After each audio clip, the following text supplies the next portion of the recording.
Get up! To the backyard, now! I jolted upright, still half asleep, heart racing. My son, stood at our bedroom door, eyes wide, breathing hard. "What's happening?" I asked, already reaching for our toddler, who clung to me like a shadow. "Baby, it's okay." "There's no time to explain," he said, grabbing his sister and sprinting barefoot down the hallway. "Just come, hurry." Pajamas, cold air, grass wet against my feet. We crouched in the bushes behind the shed. I wrapped my arms around the kids, confused, trembling. Then I looked back at the house and saw her silhouette in the window. Not alone.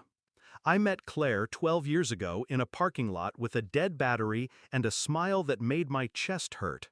She talked like the world owed her nothing, laughed like she didn't care.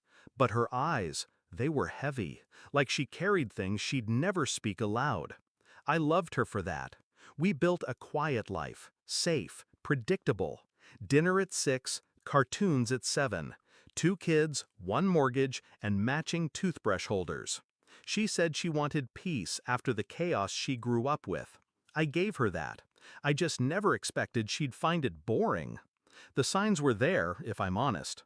Late work meetings that didn't make sense, phone face down, always, a new gym routine and perfume she never wore for me. But love makes you generous with excuses, and I'd rather be blind than paranoid. Until 2 weeks ago, I'd borrowed her laptop for a Zoom call and saw the messages. Not just flirty, not just suggestive, detailed, coordinated, familiar. Because the man she'd been meeting wasn't just someone, he was someone we both knew. Someone I trusted with my house when we were on vacation. Our neighbor, Mark. The same guy who taught my son how to fix a bike chain. The one who laughed too loud at Claire's jokes. The one who waved too eagerly when I pulled into the driveway. I stared at the messages. My body felt cold, but my mind, it was calm. For the first time in a long time. I didn't confront her, not right away. I started watching instead. Tracking patterns, gathering proof. 2 phones, 2 bank accounts, 2 versions of the woman I thought I knew. Every detail was a pin in the map. Every lie, a brick in the trap. And I waited, because revenge, real revenge, it isn't rage, it's patience. The night it happened, everything was already in motion. The cameras I'd installed caught Mark slipping into the basement door Claire left unlocked, like clockwork. What they didn't know, what he didn't know, was that I had already called my lawyer, already filed for emergency custody, already moved half our assets. And my son? He found the burner phone Claire thought she'd hidden in her sock drawer. He saw the messages. He's 10, old enough to know betrayal when he reads it, young enough to still believe in protecting the people he loves. He came into our room that night like a soldier and got us out before the fire started. No, not a literal fire, but what followed was just as devastating. When the police arrived, called anonymously, of course, they found Mark in our kitchen. Claire was upstairs, in a robe, stunned, confused, claimed it was all a mistake.